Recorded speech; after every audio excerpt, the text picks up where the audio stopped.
जय सिया राम भक्तों, आपका राम कथा चैनल में स्वागत है। अब आगे की कथा को शुरू करते हैं। साधु चरित शुभ चरित कपासु, नीरस बिसद गुणमय फल जासु। जो सही दुख पर छेद्र दुरावा, बंदनीय जहीं जग जस पावा। इसका अर्थ है कि संतों का चरित्र कपास के चरित्र के समान शुभ है, जिसका फल नीरस विशद और गुणमय होता है। कपास की डोरी नीरस होती है।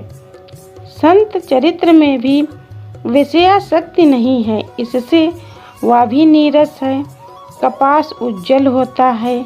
संत का हृदय भी अज्ञान और पाप रूपी अंधकार से रहित होता है, इसलिए वह विशद है। और कपास में गुण तंतु होते हैं। इसी प्रकार संत का चरित्र भी सद्गुणों का भंडार होता है, इसलिए वह गुणमय है। जैसे कपास का धागा सुई के किए हुए छेद को अपना तन देकर ढक देता है, अथवा कपास जैसे लोढ़े जाने, काते जाने और बुने जाने का कष्ट सहकर भी वस्त्र के रूप में परिणित होकर दूसरों के गोपनीय स्थानों को ढकता है, उसी प्रकार संत स्वयं दुख सहकर दूसरों के छिद्रों को, दोषों को ढकता है, जिसके कारण उसने जगत में वंदनीय यश प्राप्त किया है। मुद मंगलमय संत समाजु, जो जग जंगम तीरथ राजु। राम भक्ति जहाँ सुर सरी धारा, सरसई ब्रह्म विचार प्रचारा। इसका अर्थ है कि संतों का समाज आनंद और कल्याणमय है, जो जगत में चलता फिरता तीर्थराज प्रयाग है। जहाँ उस संत समाज रूपी प्रयागराज में राम भक्ति रूपी गंगा जी की धारा है और ब्रह्मा विचार का प्रचार सरस्वती जी हैं। विधि निषेध में कलिमल हरनी, करम कथा रविनंदनी बरनी। हरिहर कथा विराजति बेनी, सुनत सकल मुद मंगल देनी। इसका अर्थ है विधि और निषेध, यह करो और यह ना करो रूपी कर्मों की कथा कलयुग के पापों को हरने वाली सूर्य तनया जी, यमुना जी हैं, और भगवान विष्णु और शंकर जी की कथाएं त्रिवेणी रूप से सुशोभित हैं, जो सुनते ही सब आनंद और कल्याण को देने वाली हैं। बटु विश्वास अचल निज धरे माँ, तीरथ राज समाज सुकरे माँ।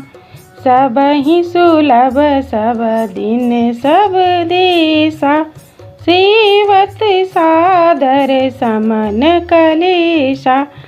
इसका अर्थ है उस संत समाज रूपी प्रयाग में अपने धर्मों में जो अटल विश्वास है वह अक्षय वट है, और शुभ कर्म ही उस तीर्थ राज का समाज परिकर है। वह संत समाज रूपी प्रयागराज सब देशों में सब समय सभी को सहज ही में प्राप्त हो जाता है, और आदर पूर्वक सेवन करने से क्लेशों को नष्ट करने वाला है। अकथ अलौकिक तीरथ राउ, देई सद फल प्रगट प्रभाऊ। इसका अर्थ है वह तीर्थ राज अलौकिक और अकथनीय है एवं तत्काल फल देने वाला है, उसका प्रभाव प्रत्यक्ष है। सुनि समुझे जन मुदित मन, मैं जही अति अनुराग। लहई चारि फल अछत तनु, साधु समाज प्रयाग। जो मनुष्य इस संत समाज रूपी तीर्थ राज का प्रभाव प्रसन्न मन से सुनते और समझते हैं और फिर अत्यंत प्रेम पूर्वक इसमें गोते लगाते हैं। वे इस शरीर के रहते ही धर्म, अर्थ, काम, मोक्ष चारों फल पा जाते हैं। आज के लिए बस इतना ही। आगे की राम कथा अगली वीडियो में आएगी। जिसने भी चैनल को सब्सक्राइब ना किया हो, सब्सक्राइब कर दें। जय श्री